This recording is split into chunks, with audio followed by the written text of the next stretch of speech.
자, 이제 기본 윤리로서 두 번째 중요한 내용이 있습니다. 비밀 준수의 의무, 시험에도 잘 들어오고 아주 중요합니다. 사실은 중요하다라고 이야기는 드리지만 당연한 이야기죠. 업무를 함에 있어서 알게 된 비밀은 준수해야 될 의무가 부여되어 있습니다. 자, 첫째 조문 한번 읽어볼까요? 의무자, 개업공인중개사 등 해서 개업공인중개사 등은 이 법 및 다른 법률에 특별한 규정이 있는 경우를 제외하고는 업무상 알게 된 비밀을 누설하여서는 아니 된다. 당연한 이야기죠. 이 중개업을 하시는 분뿐만 아니라 경찰관이나 군인이나 공무원들이나 업무상 알게 된 비밀은 준수해야 될 의무가 모든 업종에서 부여되어 있습니다. 그러면 비밀을 안 지켜도 됩니까? 이런 정도의 수준의 문제는 안 나오겠죠. 당연히 비밀 준수의 의무가 주어지는데 2번 준수기한 개업공인중개사 등이 그 직을 떠난 후에도 업무상 알게 된 비밀은 누설하여서는 아니 됩니다. 예전에 가볍게 출제할 때는 비밀을 준수하되 직을 떠나면 그러하지 아니하다. 그러면 틀립니다. 직을 떠나더라도 비밀은 준수해야 됩니다. 자, 그러면 가볍게 됐고, 비밀 준수 의무는 지켜야 된다는 건 당연히 아니까 선생님은 학생의 비밀을 지켜줘야 되고 또 의사는 환자의 비밀을 지켜줘야 되죠. 정신없는 의사, 저 환자는 오른쪽에 12반을 꿰맸습니다. 뭐 이런 소리하고 쓰면 안 되겠죠. 그죠? 그래서 모든 업종에 비밀 준수는 있는데 이를 위반하면 이제 이게 문제죠. 제재가 뭐다? 1년 이하의 징역, 1,000만 원 이하의 벌금 사유입니다. 1년 이하의 징역, 1,000만 원 벌금인데 더 중요한 말이 제일 하단에 있죠. 이 죄는 무슨 죄를 적용한다? 반의사 불벌죄를 적용한다. 이게 중요한 겁니다. 반의사 불벌죄가 적용된다. 제일 밑에 줄에 이렇게 나오죠. 피해자가 처벌을 원하지 않는다는 명시적 의사 표시를 하면 처벌할 수 없다. 그 말이 여기 한자 그대로죠. 의사에 반하여 불벌하는 죄입니다. 벌하지 않는 죄. 그러면 의사에 반대하여 불벌한다라는 말은 피해자가 처벌하지 마세요 하면 처벌하지 않는 죄를 적용해 주니까 이게 아주 독특한 내용입니다. 여러분 이렇게 이야기해 볼까요? 우리 형법에, 우리나라 형사소송법의 원리는 피해자가 생겼습니다. 그런데 그 가해자에게 피해자가 처벌하지 마세요 이러면 처벌을 안 하는 게 원칙일까요? 그래도 하는 게 원칙일까요? 우리나라 형사법의 원칙은 처벌을 하는 게 원칙입니다. 만약에 안 하게 되면 사회 질서가 엉망입니다. 예를 들면 이렇게 할까요? 누가 사람을 죽였습니다. 그럼 이게 살인죄잖아. 그죠? 살인죄인데 죽인 사람이 그 유가족한테 가가지고 야, 어쩌다 보니까 사람은 죽었고 한 100억 줄게. 없는 걸로 하자. 그래서 피해자가 좋다, 어차피 죽었고 돈 100억이면 작은 것도 아니잖아. 그죠? 그럼 그걸 받고 나 처벌을 원하지 않소. 해서 그 사람을 만약에 처벌을 안 한다면 돈 있는 사람은 막 죽이고 다녀도 된다는 표현이 된다고. 그래서 사회 질서가 유지가 안 되겠죠. 그래서 처벌을 원하거나 안 하거나 처벌을 하는 게 원칙입니다. 그 대신에 좀 깎아줄 수는 있겠죠. 피해자가 처벌을 원하지 않으면 20년 징역을 10년 징역 이렇게 깎아줄 수는 있지만 처벌을 하는 게 원칙입니다. 그런데 여기 오니까 피해자가 처벌하지 마세요 하면 처벌하지 않는 데를 적용하니까 독특한 내용이다. 이런 뜻이에요. 그래서 우리 중개사법에서는 반의사 불벌죄는 딱 하나밖에 없어요. 비밀 준수 의무. 근데 이 반의사 불벌죄는 밖에 나가면 많이 있습니다. 예를 들면 죽은 사람 욕하는 것, 그 사자에 대한 명예훼손죄라 그럽니다. 야, 너희 할아버지 쌍놈이잖아. 이런 거 있잖아. 그죠? 그런 사자에 대한 명예훼손죄도 반의사 불벌죄입니다. 피해자가 처벌을 원하지 않으면 처벌하지 않습니다. 또 가벼운 폭행죄 같은 것도 반의사 불벌죄에 들어갑니다. 가벼운 폭행죄, 두 사람이 싸웠습니다.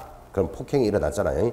근데 상처를 보니까 한 사람은 손등이 까질랑 말랑하고 한 사람은 손톱에 멍들랑 말랑 그 정도로 피해가 생겼습니다.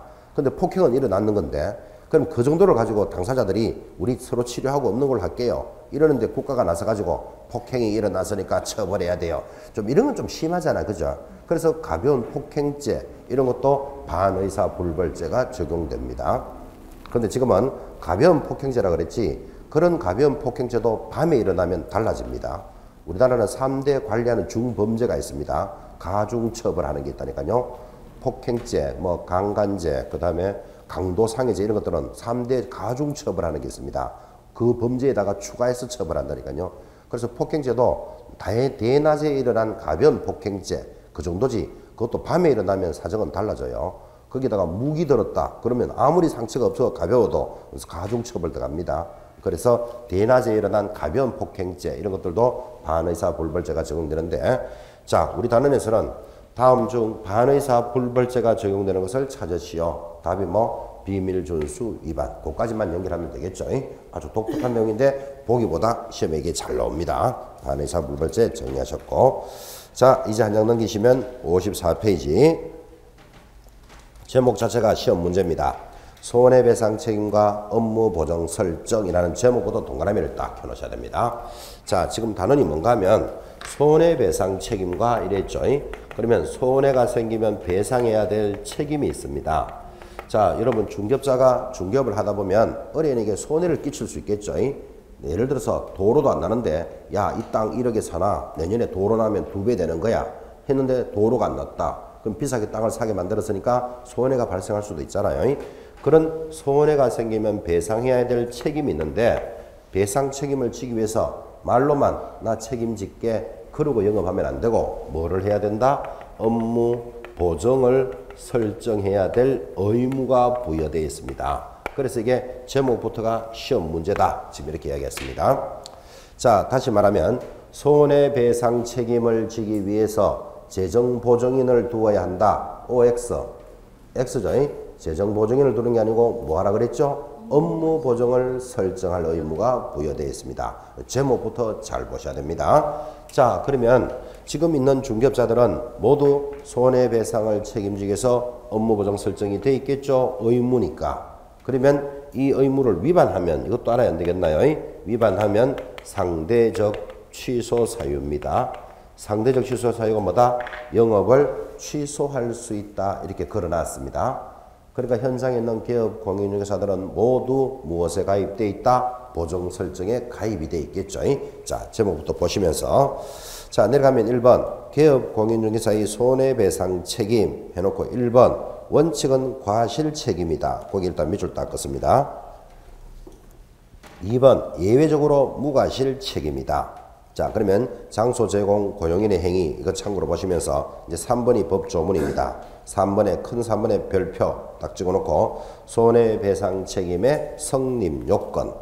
자 이 단원에서는 절대로 시험에 빠질 수 없는 부분이 3번인데 1번 개업 공인중개사가 중개 행위를 함에 있어서 고의 또는 과실이 있거나 고의 동그라미 과실 동그라미 자기 사무소를 다른 사람의 중개 장소로 제공하였을 것 장소로 제공 동그라미 그리고 2번 당사자에게 재산상 손해가 발생할 것 재산상 손해 동그라미 그리고 3번 개업 공인중개사의 고의 과실 및 장소 제공 등에 의한 행위와 거래 당사자에게 발생한 재산상 손해 간에는 뭐가 있어야 된다? 인과관계가 있어야 한다. 인과관계 동그라미. 그런데 이런 인과관계에 대해서 입증의 책임은 누가 진다? 거래 당사자가 입증 책임은 집니다. 자 지금 동그라미 해드렸고 성립 요건이라고 되어 있죠. 자 그럼 이러면 이렇게 전달합니다. 중개업자가 중개 행위를 하면서 손해를 입히면 손해배상을 책임져야 되는데 손해배상 책임을 지는데 아무거나 책임질 수는 없다. 무슨 개업 공인중개사가 죄가 많아가지고 의뢰인이 손해만 났다 그러면 책임질 수는 없는 거잖아요. 그래서 책임을 지기 위해서는 성립 요건이 있다. 지금 체크하셨고 성립 요건이 첫째 원인된 행위에 의해서 두 번째 결과가 발생하는데 세 번째는 인과관계가 있어야만 책임지겠다. 이렇게 성립 요건을 세 가지로 제시했습니다. 자 지금 교재에서 짚어드렸지만 그래 원인이 무슨 원인이 있습니까? 하니까 두 가지 원인이 있었잖아요. 하나는 고의 또는 과실이 있었거나 두 번째는 자기 사무소를 타인의 장소로 제공하는 것을 원인으로 하겠다. 이렇게 원인을 두 개 딱 제시했습니다. 자 그럼 이런 원인된 행위에서 무슨 결과가 발생해야 된다? 재산상 손해가 발생해야 된다. 그런데 이런 원인과 결과에 대해서는 인과관계가 성립을 해야 됩니다. 인과관계가 무슨 뜻이죠? 원인과 관은 결과 여기 있죠. 원인과 결과가 성립을 해야 된다. 이렇게 제시를 하는 겁니다. 자, 그래서 세 가지 요건이니까 이걸 풀어서 설명해 볼까요? 자, 저 의뢰인이 손해가 발생했습니다. 예를 들면 중개업자가 아파트 사고 파는 것을 중개를 했는데 이 사람이 손해가 발생했어요. 그러면 그 사람의 재산상 손해가 발생했지만 중개업자의 고의 과실이 없었다. 책임진다, 안 진다? 안 집니다. 무슨 죄가 많아가지고 그 사람의 손해를 다 책임질 수 없는 거예요. 또는 자기 사무소를 타인의 장소로 제공하는 원인이 없었는데 그 사람의 손해에 대해서는 책임질 수는 없다. 원인과 결과가 성립을 해야 된다니까요. 다시 한 번 더. 중개업자가 고의적으로 일을 했습니다. 네, 이렇게 일을 하면 저 사람 손해 날 거야. 알고 하는 것을 고의적이라 그럽니다. 모르고 하는 것을 과실이라 그럽니다. 내가 아파트 중개를 하는데 손해가 날 줄 몰랐어. 모르는 걸 뭐라 그런다? 과실이라 그랬잖아요. 몰랐는데 그 사람이 손해가 발생했어. 책임져야 된다, 안 져야 된다? 져야 되지. 과실과 재산상 손해는 인과의 성립이 되잖아. 이 원인과 결과에. 그래서 인과관계가 성립이 되어야만 책임집니다. 자, 구체적으로 고의는 뭐라 그랬죠? 고의는 결과를 알면서 하는 거예요. 알면서 하는 거 재산상 손해 발생하면 당연히 책임져야 돼요. 그런데 여기서는 과실, 모르고 한 것도 책임을 지니까 책임의 범위가 아주 넓게 해석되어 있는 거예요. 자, 그러면 과실을 책임을 안 진다면, 고의적인 것만 책임진다면 웃기겠죠? 중개업을 하는 사람들이 손해를 입혀놓고는 나 그럴 줄 몰랐는데 그러면 책임 안 지는 게 아니라고. 몰랐더라도 책임지도록 만들어놨다고. 그죠?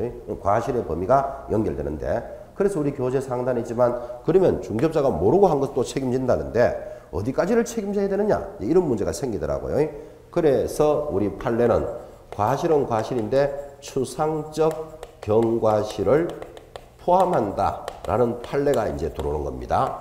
추상적 경과실을 포함합니다. 추상적이라는 뜻이 무슨 뜻이죠? 눈에 보이지 않는 그런 뜻이에요. 눈에 보이지 않는 것을 추상적. 그럼 눈에 보이는 걸 뭐라 그런다? 구체적 그래요. 그래서 민법에 들어가 보면 과실의 종류도 여러 가지가 있습니다. 추상적 과실, 구체적 과실, 중과실, 경과실, 과실도 많은데 우리 중개사법에서의 과실은 어디까지를 포함한다? 추상적 경과실을 포함합니다. 눈에 보이지 않는 작은 과실도 있다면 책임져야 된다. 그런 뜻이에요. 자, 그러면 여기까지 전달이 됐다면 중개 행위로 인한 구체적인 과실이 있었을 때만 책임을 진다. 이렇게 시험에 지문에 들어오면 X예요. 추상적이고 경과실까지를 책임집니다. 눈에 보이지 않는 작은 과실도 있다면 과실로 보겠다. 그죠? 자, 그 다음 자기 사무소를 타인의 장소로 제공하는 것도 원인으로 봅니다. 이런 원인은 또 무슨 원인인가 하면 조금 수업에 올리기는 좀 부담스럽지만 밖에 나가보면 떠돌이 중개업자 이런 사람이 있습니다. 떠돌이 중개업자가 뭔가 하면 계약은 잘해요. 기술이 있어가지고. 그런데 뭐 그전에 징계를 받았거나 어떤 뭐 행정처분을 받아가지고 중개사무소를 열 사정이 안 되는 거예요. 기술은 있는데 그러면 그 사람은 어떤 사무실에 가서 야, 오늘 이렇게 큰 계약이 하나 성립되었는데 당신 사무실에서 계약서를 작성하게 되면 수수료의 50%를 서로 나누자 하고 단민한 떠돌이 중개업자가 있습니다. 자, 그러면 그런 떠돌이 중개업자가 계약이 체결되었다고 왔는데 그러면 계약서를 다방에서 빵집에서 계약서 씁시다 이럴 수는 없는 거잖아요. 그죠? 그래서 알고 있는 중개사무소에 가서 계약서를 쓰고 그 떠돌이 중개업자는 갔겠죠. 그런데 그 계약이 사고가 났다. 그럼 이걸 누가 책임져야 되느냐? 그 사람은 가고 없는데. 그래서 법을 정해놨다니까요. 사무소를 장소로 제공한 자에게 원인으로 보겠다. 지금 이렇게 해서 떠돌이 중개업자를 방지할 수 있는 그런 모습이 지금 만들어져 있는 거예요. 이렇게 하는 게 합리적이죠. 그죠? 이렇게 하여 그 물건에 대해서 재산상 손해가 발생했으면 장소를 제공한 자를 원인으로 보겠다. 지금 그런 취지입니다. 그래서 원인된 행위에 의해서 재산상 손해가 발생하면 책임지는구나. 이 두 가지가 원인과 결과가 성립을 해야만 책임집니다. 그럼 여기서 또 문제 걸 수 있는 것, 재산상 손해라 그랬지 정신적 손해 이런 말이 들어오면 X 이런 건 잡을 준비를 하셔야 되겠죠. 정신적이라는 것은 우리말로 하면 위자료 개념입니다. 이 위자료까지 손해배상 책임을 질 수는 없다. 그죠? 그때 여러분들은 이제 나중에 공법이든 부동산 등기 지적법에서도 배우겠지만 이 손실보상이라는 차원이 나오면 정신적 손해는 해당되지 않고 물질적 손해, 물질적 손해를 다른 말로 재산상 손해라 그러잖아. 그죠? 여기에 한한다라는 것도 듣게 되는데 이런 물질적 손해도 직접적인 손실이어야 됩니다. 직접적이라는 말은 이런 뜻입니다. 자, 두 사람이 아파트를 소개했습니다. 했는데 의뢰인이 이럽니다. 개업종 공인중개사한테 와가지고 당신이 뭐 같은 아파트를 소개해주는 바람에 우리 애가 대학에 떨어졌다. 책임져라. 중개업자가 그런 거 책임질 수 있다 없다? 없죠. 그런 것들을 정신적인 책임이라 그래요. 그런 것까지 중개업자가 어떻게 책임집니까? 그래서 물질적 손해인데 당신이 뭐 같은 아파트를 소개해주는 바람에 날이면 날마다 잘 들어오던 신랑이 안 들어오기 시작했다. 책임져라. 무슨 중개업자가 그런 것까지도 책임져야 되나 그죠? 그럼 날이면 날마다 잘 들어오던 신랑이 지금 왜 안 들어올까요? 아파트를 소개했는데 개업공인사한테 와가지고 왜 안 들어올까요? 어떤 사람은 바람나서 그러는데 바람나서 그런 게 아니고 아파트를 새로 사다 보니까 집을 못 찾아서 못 들어오는 거예요 지금. 그렇죠? 근데 그런 것까지도 개업공인사 보고 손해배상 책임을 져라 이럴 수는 없잖아요. 그런 것들을 뭐라고 부른다? 정신적 손해라 그래요. 그런데 물질적 손해도 직접적 손실이어야 돼. 예를 들면 당신이 뭐 같은 아파트를 소개해주는 바람에 내가 잘 나가던 파출부 일자리가 떨어졌다. 한 달에 100만 원씩 손해 났으니까 책임지라. 중개업자가 무슨 그런 것도 책임져야 되나. 자기 파출부 일자리 떨어졌는 것까지. 그죠? 물질적 손해라도 중개행위로 인한 손해여야 돼요. 그걸 뭐라고 부른다? 직접적 손실이다. 그렇게 말합니다. 이렇게 다 듣고도 문제는 이렇게 들어옵니다. 자, 중개업자의 고의과실 등으로 인하여 의뢰인이 정신적 손해를 입었다면 정신적인 손해도 청구가 가능하다. 시험에 이렇게 나옵니다. OX. O죠. 또 X 나오잖아. 근데 그럴 줄 알고 물었으니까. 그러니까 재산상 손해 하나지만 정신적인 손해도 의뢰인에 청구할 수는 있다고. 어떻게 청구합니까? 개인적으로 민사 청구하는 거지 뭐. 그래가지고 이기고 지고는 나중에 문제고 날이면 날마다 잘 들어오던 신랑이 안 돌았다. 나는 심각하게 정신적인 충격받았다. 그러면 개업공인사 니 때문에 그랬으니까 청구는 해보겠지. 어떻게 청구합니까? 민사소송하는 거예요. 이기고 지고는 나중에 문제고. 그래서 여기 조심하셔야 돼요. 손해배상 업무 보정으로는 재산상 손실밖에 책임 안 지지만 정신적인 손해도 청구할 수는 있다 라는 말에는 맞다. 이 정도에 청구하는 건 자기 자유잖아요. 이기고 지고는 나중에 문제니까 주의하셔야 됩니다. 자, 그러면 성립 요건에 대해서 자세히 설명했습니다. 원인과 결과가 성립을 해야 된다. 자, 그러면 이제 성립을 했으면 책임지기 위해서 방법을 알아야 될 거 아닙니까? 그래서 업무보정 설정 방법이 들어오는 거예요. 오른쪽에 2번 손해배상 책임의 보장하여 방법이 나타났습니다. 1번 보정보험에 가입할 수 있다. 밑줄 그쵸? 2. 공제에 가입할 수 있다. 3. 공탁할 수 있다. 방법은 3가지를 제시했습니다. 자, 보정보험에 가입할 수 있고 그 다음 또 어디에요? 공제에 가입할 수 있고 공탁할 수 있다. 제가 이렇게 적으니까 어떤 사람은 3가지 다 가입해야 됩니까? 아니고 이 중에서 하나만 가입하면 됩니다. 자, 그러면 이 중에 하나만 가입하면 되는데 여러분한테 이해를 좀 돕기 위해서 이 3가지 중에 어느 방법을 제일 많이 가입할까요? 잘 모르죠 여러분들이. 그죠?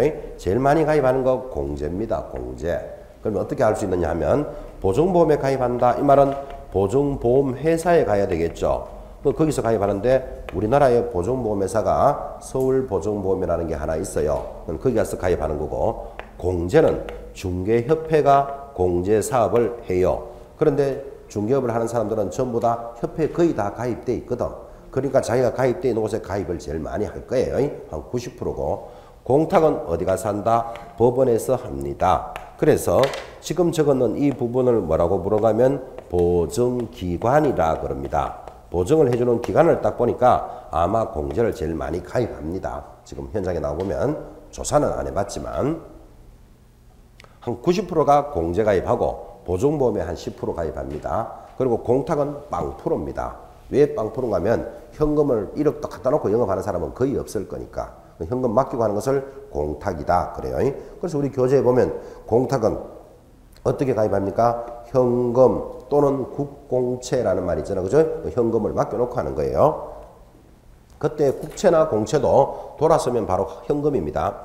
여러분 국채를 공채를 할인한다 이런 말 들어보셨죠? 그래서 그 할인하면 바로 현금이 나오니까 현금하고 똑같은 성질이에요. 현금을 이렇게 맡겨놓고 영업할 사람은 아무도 없으니까 지금 현장에서 조사는 안 해봤지만 공탁은 0%예요. 자, 그래서 보증보험 또는 공제에 가입하는 방법이 제일 많을 건데 뭐 제일 많을 겁니다. 이거 지금 묻는 건 아니고 방법은 세 가지 중에 하나다. 자, 그럼 방법 알았고 그 다음에 가입해야 되는 금액은 그러면 얼마입니까? 이게 별것도 아닌데 금액이 해마다 거의 시험에 나옵니다.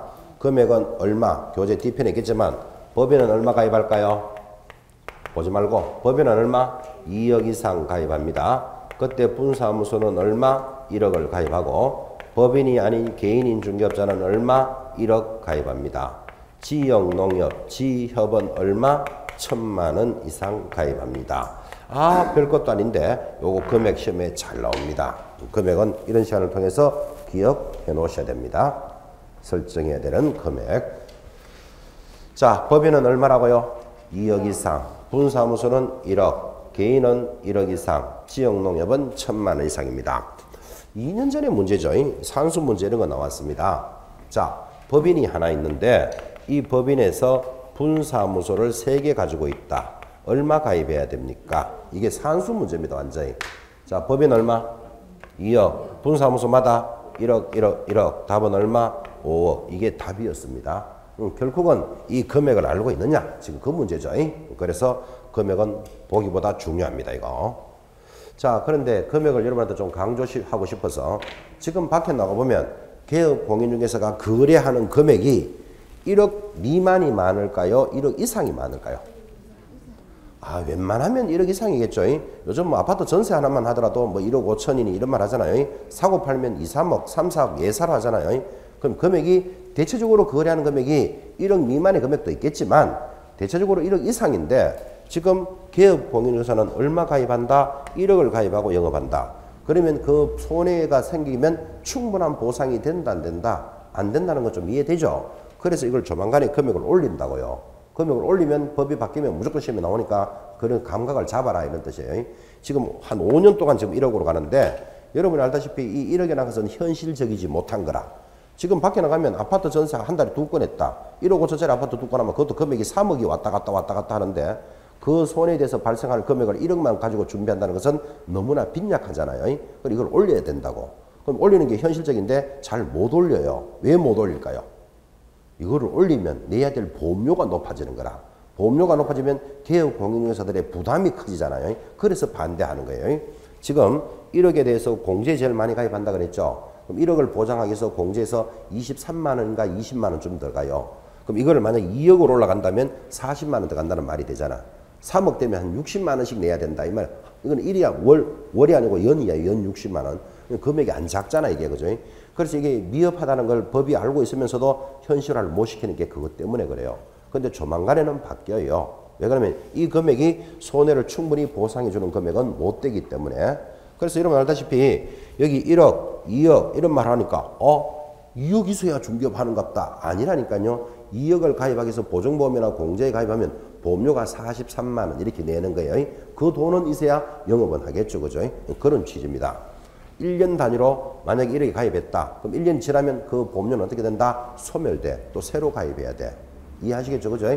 이런저런 사정 때문에 현실화되어 있지 못합니다. 이게. 근데 금액은 시험에 잘 나오니까 알아놔야 되고 만약 이게 법이 개정되면 그거는 100% 시험 문제다. 딱 이렇게 정리해 놓습니다. 이 정도 금액은 이해하셔야 됩니다. 가입해야 되는 금액 정리했습니다. 자, 그러면 앞으로 여러분들이 자격증을 취득해서 중개업을 할 때 등록증을 받기 위해서는 업무보장 설정하라 그랬거든. 그죠?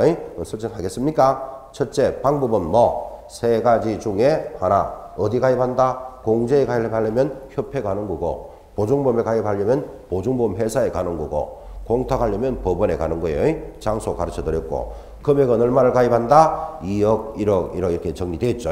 가입하는 방법도 다 전달됐습니다.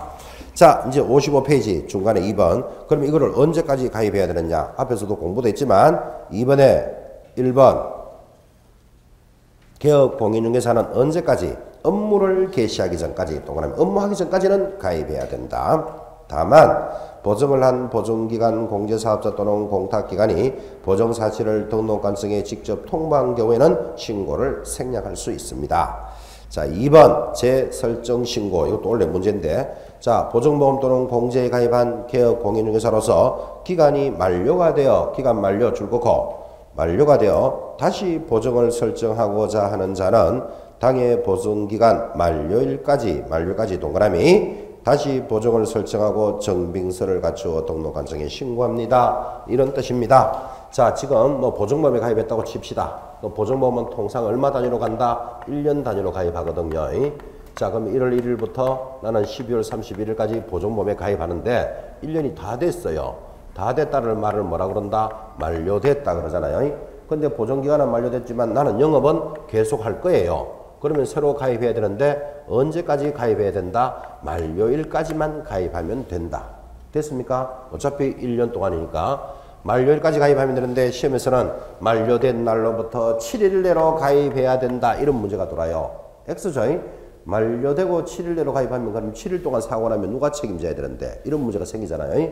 또는 만료되기 5일 전까지 가입해야 된다. 이런 문제도 쏘으면 안 됩니다. 왜 만료 남았는데 5일 전에 가입해야 되는데 만료일까지 요 날짜 기억하라 이 말이에요. 내려가면 3번 보증 변경의 신고.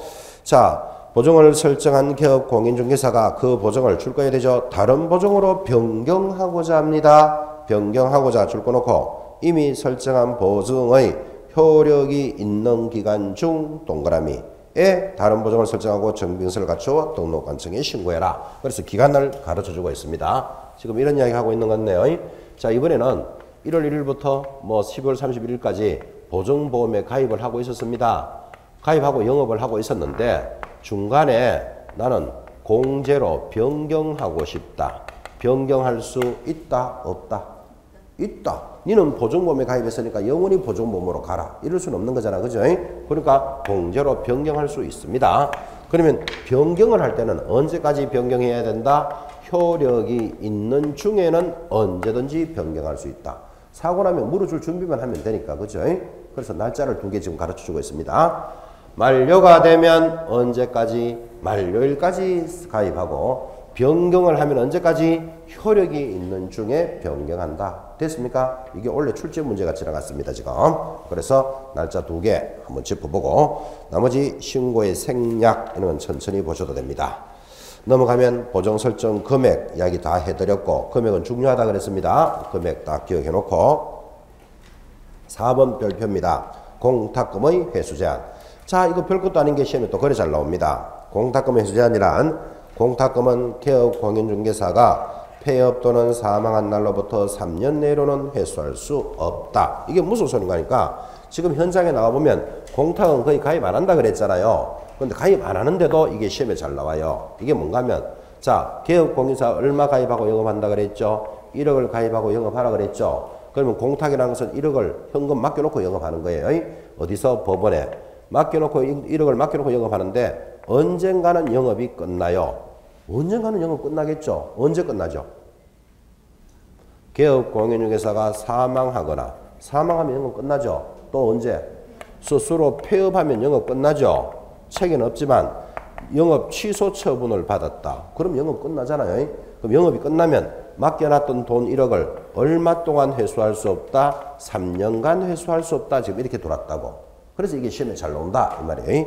자, 그러면 영업이 끝났는데 왜 3년 동안 못 찾아갑니까? 하니까 지금 영업이 끝나자마자 이 맡겨놨던 돈을 바로 찾아가 버리면 그럼 하루 전에 중개했는 거 사고 나면 누가 책임져야 되는데? 그죠? 한 달 전에 중개했던 거 사고 나면 누가 책임져야 되는데? 이런 문제가 있으니까 중개 행위로 인한 손해의 시효가 몇 년이다? 3년이기 때문에 3년 동안은 찾아갈 수 없다는 것을 가르쳐 주는 거예요. 자, 다 정리하면 중개 행위로 인한 손해배상의 시효가 몇 년이다? 3년. 이거를 기억해 놓으셔야 돼요. 그래서 공탁금은 바로 못 찾아가는 거예요. 그러다 보니까 공탁하고 영업할 사람도 별로 없지만 또 끝나더라도 3년 동안 못 찾아간다네. 그러니까 중개업을 하는 사람들이 공탁에 가입한다 안 한다? 거의 안 하지. 그러니까 이게 빵프로가 되는 거예요. 지금. 그죠? 그래서 여러분 민법에서도 배우는데 어떤 손해에 대한 소멸시효는 중요하고 지금 이렇게 공부하다 보니까 중개행위로 인한 손해의 시효는 몇 년이 준비되어 있다? 3년이다 라는 것을 알 수 있습니다. 그래서 이게 시험에 잘 나옵니다. 손해배상의 시효라는 것을 가지고 이야기하려고 이렇게 약간 옆으로 간다면 여러분 음식값, 술값 이런 것들은 외상값이 있으면 언제까지 청구해야 될까요? 1년입니다. 1년이 지나면 소멸된다니까요. 1년 알고 있는 사람은 외상값 좀 있죠, 지금. 그죠? 그래서 음식값, 술값은 소멸시효가 몇 년? 1년. 그 다음에 기본적인 손해는 3년이에요. 그 다음 뭐 의료비, 치료비 이런 것도 3년의 소멸시효가 적용됩니다. 여관비 이런 거, 어떤 놈 여관비도 외상이 있는지 모르겠는데 그런 것들은 3년이 지나면 소멸하는 거예요. 금융기관의 낙전이라는 말 들어보셨죠? 국민은행에 17원 정도 잔돈이 남아있는 거 이런 거 있잖아. 그죠? 낙전이라 그래요. 이런 것들 시효는 몇 년? 그거는 5년이에요. 5년. 그러니까 이게 왜 소멸시효가 이런 게 있는가 하면 여러분이 집에서 청소하다 보니까 국민은행 20년 전에 통장을 찾았어. 잔고가 얼마 남아있다? 17원 이렇게 남아있는 거예요. 그럼 그 잔금이 남아있다고 지금 국민은행 가면 내준다 안 내준다? 안 내줘요. 왜냐면 17원을 20년 동안 보관하는 경비가 더 들기 때문에 그래서 그런 소멸시효가 5년 이렇게 정해져 있는 거예요. 그렇게 해야 되는 게 합리적이잖아요. 그게 그죠? 자, 그러다 보니까 금융기관에서 뭐 17원 정도야 아무것도 아니지만 뭐 몇천만 원도 있었는데 만약에 5년이 넘었으면 못 찾아가는 수도 있을 수 있겠죠. 그러면 그런 것들을 금융기관에서 일일이 찾아주면서 이렇게 연락을 안 해주면 모르고 지나가는 것도 있겠죠. 그래서 금융기관에서는 그런 돈을 석삭하는 돈도 있을 수 있겠죠. 여러분 개인은 17원이지만 그거 다 모으면 몇백억이 될 수도 있다니까 이게 그죠. 그래서 금융감독원에서 감사를 나가면 은행이나 금융기관에서는 고객들이 5년이 다 돼가는데 안 찾아가고 있는 돈에 대해서 얼마나 돌려주려고 노력을 하고 있느냐를 계속 감사하는 거예요. 그래야 되는 게 맞지 그지. 그래서 살다 보면 이런 경우가 온다고. 갑자기 연락이 또 와가지고 국민은행인데요. 잔금이 얼마 남아있는 걸 빨리 찾아가시기 바랍니다. 무슨 보험회사인데 잔금이 해지된 잔금이 남아있으니까 찾아가세요 하고 연락 오는 수가 있어요. 그러면 웬 떡이죠. 몰랐던 게 갑자기 생겼으니까 그죠. 택시 타고 핑 가보면 얼마 내준다? 17원. 택시비는 얼마? 4,500원 나오고 그럼 눈물 핑 돕니다. 그러니까 그런 연락 오면 금액 알아보고 가야 된다. 그냥 막 가야 된다. 금액 알아보고 가야 돼요. 근데 금액이 얼마입니까? 잘 이야기 안 해줘요. 개인정보이기 때문에 이거를 본인이 와야만 확인할 수 있습니다. 이런 식으로 이야기한다니까요. 왜 그러면 17원 남아있습니다. 이러면 100% 안 오는 줄 알거든. 그지? 자기도 힘드니까 개인정보니까 와서 찾아가시오. 이런다니까요. 택시비 4,500원, 받는 돈 17원, 3원 더 못해가지고 20원 내주면 바다가 나온 순간 눈물 핑 돕니다. 그래서 이게 어떻게 돌려주려고 노력한다라는 것도 느낄 수 있죠. 이 낙전이라는 수입이 많아요. 지금은 사람들이 공중전화를 거의 안 하지만 예전에 공중전화가 50원, 60원 할 때 있었잖아요. 100원짜리 동전 넣고 한 통화하면 뭐 예를 들어서 60원 지나갔다. 그럼 40원 내줘야 되잖아요, 사실은. 그죠? 근데 안 내주고 그때 쑥 빠지는 수가 많았죠. 그런 것들이 다 통신공사의 낙전에 대한 수입이거든. 그죠? 그리고 이거를 통신공사가 쏙 가져가 버린다니까, 이거를. 그죠? 그래서 이런 것 때문에 사회단체 등에서 그거를 왜 쓰지도 않는 비용을 자기들이 가져가느냐. 그래서 그런 걸 모아가지고 뭐 부르또 이웃도 하는데 뭘 기금을 내라 뭐 하여튼 이런 제도를 많이 해줘. 그리고 지금은 공중전화 쓰는 사람이 없으니까 뭐 그런 의미도 크게 없지만 그죠? 그런 것들이 낙전 그런 것들은 5년이에요. 그 다음에 이제 알아야 될 게 있어요. 개인과 개인이 빌려주고 받은 채권은 일반 채권은 소멸시효가 몇 년? 10년. 이건 알아놔야 돼요. 시험에 나오기 때문에. 그래서 개인과 개인이 빌려준 돈에 대해서는 얼마 동안 10년의 시효가 적용됩니다. 그래서 등기법에서 공동담보 목록은 몇 년 보관한다? 10년 보관해야 돼. 공동담보로서 돈을 갚아줬다 하더라도 이게 10년 동안은 문제가 될 수 있기 때문에 그 자료를 몇 년 보관하는 서류다? 10년 보관 서류예요. 그건 그렇고 일단 개인과 개인이 빌려주는 돈 일반 채권의 시효 몇 년? 10년. 요거는 법을 공부하는 사람들은 알고 계셔야 됩니다. 자, 우리 중개행위로 인한 손해의 시효는 몇 년이다? 3년이다. 요거 기억하실 것. 됐고 5번 보증의 설명 및 교부 의무. 자, 개업공인중개사는 중개가 완성된 때는 거래 당사자에게 다음 각호 사항을 설명하고 관계정서 사본을 교부하거나 관계정서에 관한 전자문서를 제공하여야 한다. 제공하여야 한다. 줄 딱 꺼놓고 밑에다가 위반시. 그러면 제공 안 하면 위반이잖아. 그죠? 100만 원 이하의 과태료입니다. 아주 시험에 잘 나옵니다. 100만 원짜리 과태료 적으셨습니까? 자, 100만 원짜리 과태료인데 앞으로 계속 해야죠. 100만 원짜리 과태료만 탁 적으면 밑에 노래 제목 이, 보, 개, 문, 표, 반납, 반납휴 적어 놓습니다.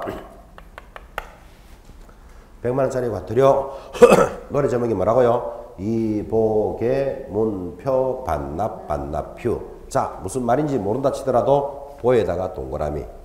보가 뭘까요? 보정 설정 사본 미교부하면 100만 원짜리. 지금 교부하라 그랬죠? 제공하여야 한다. 근데 안 하면 100만 원짜리입니다. 그때 무엇을 설명하고 1번 보장 금액, 2. 보증보험회사 등의 소재지, 3번 보장 기간을 설명하고 자료를 제공하여야 한다. 이랬습니다. 안 하면 얼마짜리다? 100만 원짜리 과태료입니다. 자, 그러면 이 내용을 가지고 여러분한테 연결되는 문제가 들어옵니다. 이제 지금까지 다 배웠으니까 대답해 보시기 바랍니다. 지금 물건을 파는 사람과 사는 사람을 사이에 개업공인중개사가 영업을 잘해서 계약이 체결이 되면 지금까지 배운 솜씨로 보니까 계약이 딱 체결되면 쌍방에게 교부해야 되는 것이 세 가지가 있는 것을 지금 배우셨습니다. 자, 지금까지 배운 솜씨대로 대답해 봅니다. 두 사람 사이에 아파트를 사겠다 팔겠다 또는 전세 들어가겠다 말겠다 계약이 체결되면 개업공인서가 쌍방에게 교부해야 되는 게 세 가지예요. 1. 그렇지 거래계약서 이런 말 나와야 되죠. 오늘 배우셨잖아요. 쌍방에게 교부하고 중개업자는 몇 년 동안 5년 동안 보관해야 한다 이랬잖아요. 또 쌍방에게 교부해야 되는 것 그렇지 물건에 대한 확인 설명서 쌍방에게 교부하고 3년간 보관하라 그랬잖아요. 또 교부해야 되는 거 지금 나오잖아. 보증관계 서류 그죠? 이 보증관계 서류는 나는 계약이 딱 체결되면 나는 보증보험에 가입돼 있고 그 소재지는 서울 중구 마포동 17번지에 있으며 보장기간은 언제까지입니다. 이거를 가르쳐줘야 손해가 생기면 그 사람들이 손해배상을 청구할 수 있도록 해주는 거예요. 세 가지를 교부한다라는 것을 지금 공부하셨습니다. 좀 더 가볼까요? 세 가지를 교부해야 되는데 거래계약서 교부 안 하면 제재가 뭐? 아까 공부했습니다. 전부 6월 이하의 업무정지. 확인설명서 교부해야 됩니다. 안 하면 6월 이하의 업무정지. 지금 하고 있습니다. 보증관계 서류 교부 안 하면 그렇지 100만 원짜리 과태료. 지금 그거 수업하고 있는 겁니다. 그래서 계약이 체결이 되면 세 가지를 다 교부해야 된다. 여러분 최근이라는 말은 한 3, 4년 전까지 해서 최근에 개업공인중개사를 통해서 계약을 해본 적이 있습니까? 한번 해본 적 있습니까? 뭐 해봤습니까? 매매. 그럼 샀다 팔았다. 팔았습니까? 샀습니까? 누구를 통해서? 개업공인사를 통해서 샀습니다. 매매했네. 그죠? 그때 거래계약서 교부해 줍니까? 당근 해야죠. 확인서를 교부합니까? 그리고 보증관계서를 교부합니까? 합니다. 지금은 거의 다 한다고 나오잖아요. 그죠? 예전에 중개업을 한 사람들은 계약 체결되면 계약서 한 통씩만 주고 끝냈어요. 근데 지금은 확인설명서 교부 안 하면 업무 정지예요. 그리고 나는 보증보험에 가입돼 있다, 공제에 가입됐다는 정서도 당연히 교부합니다. 다 교부한다 그러잖아요. 이제 공부한 사람들이 많기 때문에 이렇게 진행이 됩니다. 자, 됐고 보증금이 지급 배상 후 조치 됐고 그 다음 그게 이제 6번이 중요합니다. 이제 물어주는 방법 이렇게 이제 가입하는 방법을 알았는데 그럼 손해를 어떻게 물어주느냐 청구하느냐라는 문제죠. 6번 봅니다. 업무보증금의 지급. 자, 중개의뢰인이 손해배상금으로 보증보험금, 공제금 또는 공탁금을 지급받고자 하는 경우에는 그 의뢰인과 개업공인중개사 간의 제일 중요한 게 손해배상 합의서 동그라미. 그 동그라미 놓고 만약 이게 없다면 화해조서 또는 법원의 판결문 사본 기타 이에 준하는 효력이 있는 서류를 첨부하여 보증기간에 손해배상금의 지급을 청구해야 한다 그랬습니다. 자, 제가 조문 읽어드렸는데 여러분은 개업공인사를 통해서 만약에 중개를 했는데 손해를 입었다면 이제 이 조문을 읽어드렸으니까 손해배상을 청구하겠습니까? 손해배상을 청구하는 방법이 설명이 됐잖아요. 이거를 그림으로 그리면 이렇게 되겠죠. 자, 공인중개사인 중개업자는 얼마 가입해야 된다 그랬죠? 1억 이상 가입하고 영업하겠죠. 영업을 하다가 여러분과 같은 의뢰인에게 재산상 손해를 입혔습니다. 얼마? 2천만 원. 그러면 고인지 과실인지 모르지만 고의과실로 인하여 재산상 손해가 2천만 원 일어났다. 그러면 어떻게 손해를 청구한다? 지금 적었잖아요. 의뢰인과 공인중개사 간에 뭐 손해배상 합의서를 가지고 이 말이겠죠. 당신 때문에 2천만 원 손해 입었어 하니까 이 사람이 그래 맞다. 그러면 합의서가 나오잖아요. 이 합의서를 가지고 어디에 가서 지금 청구하라 그랬습니까? 보증기관에 가서 청구하여야 한다. 이렇게 나왔잖아요. 자, 그러면 보증기관이 어디다? 아까 공부했죠? 보증기관. 여기 보이십니까? 보증보험에 가입했으면 보험회사, 공제에 가입했으면 협회, 공탁해놨으면 법원에 가서 청구하는 겁니다. 보증기관에 가서 청구를 합니다. 아주 단언이 쉽죠, 그죠? 그런데 이런 경우가 있을까요? 자, 의뢰인이 나 2천만 원 손해 입었다. 그러니까 중개업자가 그래 맞다. 그러면 합의서가 나올 거잖아요. 근데 이 사람은 손해를 입었다는데 공인중개사인 개업 공인중개사가 나 손해 안 입혔다. 이런 경우도 있을 수 있다 없다. 아주 많지 이게 오히려. 그죠? 그러면 어떻게 해야 될까요? 자, 여러분은 나는 2천만 원 손해 입었어. 근데 개업 공인중개사가 손해를 안 입혔다. 이렇게 말하면 어떻게 할 것 같아? 본인은. 1번 머리를 쥐뜯는다. 2번 덜어눕는다. 3번 고소한다. 답은 몇 번? 고소한다. 답 없어요. 그게 방법은 이거밖에 없죠. 나는 2천만 원 손해를 입었는데 개업권에서 나 손해 안 입혔다. 그럼 머리를 쥐뜯는다. 삽을 들고 간다. 삽은 왜 들고 갈까요? 때리려고 그러겠지. 때리려고. 그렇게 해서 해결될 문제 아니라 그랬죠. 그죠? 그러니까 할 수 있는 방법이 뭐다? 소송 내는 수밖에 없어요. 이 소송을 뭐라 부른다? 민사소송이라 그래요.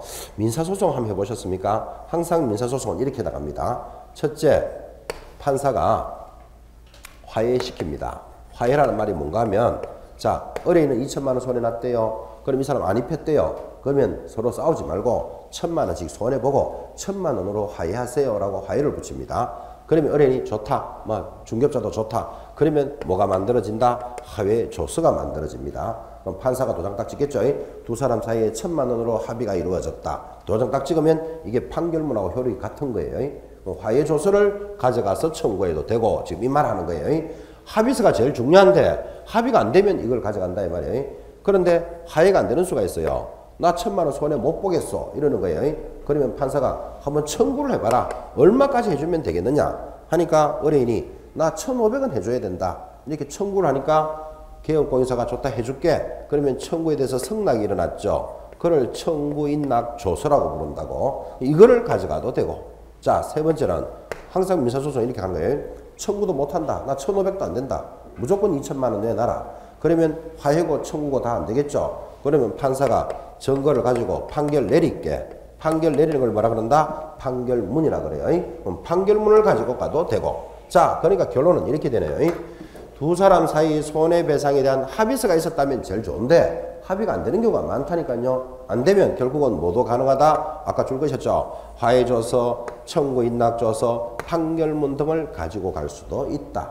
자, 이렇게 정리하고 나니까 문제가 이렇게 들어오겠죠. 손해배상을 청구하는 서류 1. 합의서 2, 3, 4, 5번 보증보험 정서 보증보험 정서 이런 거 걸어놓고 청구할 수 있는 서류에 해당되지 않는 것은 하면 이러면 안 되는 거잖아요. 내가 보증보험에 가입되어 있다는 정서만 가지고 간다고 해서 손해를 물어줄 수는 없겠죠. 이런 문제가 들어오니까 대비를 해놔야 된다고요. 그래서 청구할 수 있는 서류라는 개념을 잡습니다. 제일 중요한 건 뭐라 그랬죠? 합의서. 합의서만 있으면 상황 끝나는데 합의가 안 됐을 때 합의에 준하는 이런 서류들도 가능하다. 그렇게 정했습니다. 그런데 제가 그죠? 성인들을 대상으로 수업을 해보면 자, 이거 이런 걸 가져갑니다. 이러면 이거 여러분들 막 외우고 입력 다 시켜놓습니다. 그런데 한 발만 삐끄덕 나가면 또 틀렸다 이래 간다고. 성인들의 교육의 특징은 한 발만 간다는 말이 이런 뜻이에요. 자, 지금 요즘은 고객들이 똑똑해가지고 그죠? 손해가 발생하면 소비자보호원, 소보원으로 간다. 이런 말도 들어보셨죠? 소보원에서 작성한 합의서를 제시할 수도 있다. 시험에 이렇게 나온다고. OX. 오, 잘 봐봐. 한 발만 넘어가면 걸려든다니까요. 지금 제일 중요한 게 뭐라 그랬다? 합의서니까 이 사람들이 법원으로 안 가고 어디로 갔다? 소비자보호원으로 갔다니까요. 그 여기서 작성한 합의서가 있다면 당연히 되지. 결국은 이 서류에서 제일 중요한 게 뭐라 그랬다? 합의가 돼 있느냐를 보겠다는 게 취지인 거라 그죠? 그래서 이것 이러면 딱 외워놓고는 소비자보호원에서 작성한 합의서 이러면 X 하면 안 된다 이 말이에요. 그죠? 당사자가 합의가 돼 있느냐를 본다고요. 강조하고 싶어서 다시 이야기합니다. 개업공인중개사와 의뢰인이 공중변소에서 작성한 합의서를 제시할 수도 있다. OX. 그래 이제 됐다 그죠? 변속이나 뻐석이나 하여튼 당사자가 합의가 되어 있느냐를 본다는 말이에요. 장소의 문제가 아니잖아 그죠? 그래서 제일 중요한 서류가 뭐다? 당사자 간의 합의서가 제일 중요하다. 지금 이 말을 강조하고 있는 거예요. 개념을 잡아 놓으셔야 돼요. 7번 내려오면 배상 후의 조치. 개업공인사는 보증보험금, 공제금, 공탁금으로 손해배상을 했다면 나는 영업은 계속할 거예요. 그러면 며칠 내로 다시 가입해야 된다? 15일 내로 보증보험이나 공제는 다시 가입하고 공탁금 중에서 부족하게 된 금액은 보전하여야 한다. 며칠 내로 다시 가입하라고요? 15일 내로. 15일에 동그라미. 근데 이것도 이제 여러분들은 시험 칠 때는 15일 이것만 아시면 돼요. 근데 이걸 좀 강조하고 싶어서 법이 잘못 만들어졌다는 것도 알 수 있습니다. 왜 법이 잘못 만들어졌는가 하면 손해가 발생되면 며칠 만에 새로 가입해라? 15일 만에 가입해라. 그러면 15일 동안은 영업을 못 한다는 말이 된다고. 그러니까 손해를 물어줬으면 즉시 가입하고 영업해야 돼요. 그죠? 근데 이 법을 얼마로 만들어놨다? 15일로. 이거 잘못 만들어진 거예요. 근데 우리는 법이 잘못 만들어진 걸 따질 필요 있다 없다? 없어요. 그러면 15일인 걸 강조하려고 제가 이런 설명을 한 거예요. 그래서 잘못 만들어진 법, 악법도 법이다. 이런 말 들어보셨죠? 우리는 이 법이 잘 만들었다 못 만들었다를 판단하는 사람들이 아닙니다. 법대로 생활해야 될 사람들이잖아요. 그죠? 악법도 법이다 라는 것도 알 수 있습니다. 그거 비슷한 말이 악처도 처다 이런 말도 있습니다. 악처도 처다. 하여튼 그렇듯이 이런 걸 보면 이 중개사법 이걸 전체를 보면 그죠? 사람이 만들다 보니까 살짝 잘못 만드는 곳이 몇 군데 있어요. 그럼 그 중에 하나가 이거예요. 근데 이거 지금 여러분한테 잘못 만들었다를 강조하는 거 아닙니다. 그래서 15일 하는 말을 기억하라 이런 뜻이고 마지막 제재입니다. 아까 이야기 다 했습니다. 8분의 1 내려오면 보증을 설정하지 아니하고 중개 업무를 수행한 경우에는 뭐 한다? 등록을 취소할 수 있다. 아까 여기 보셨죠?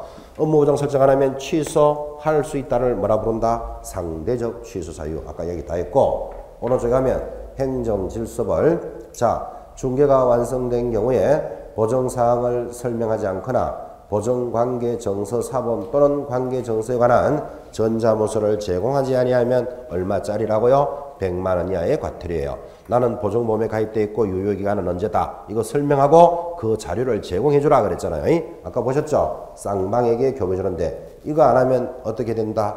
100만 원짜리 과태료예요. 100만 원짜리 들어오죠?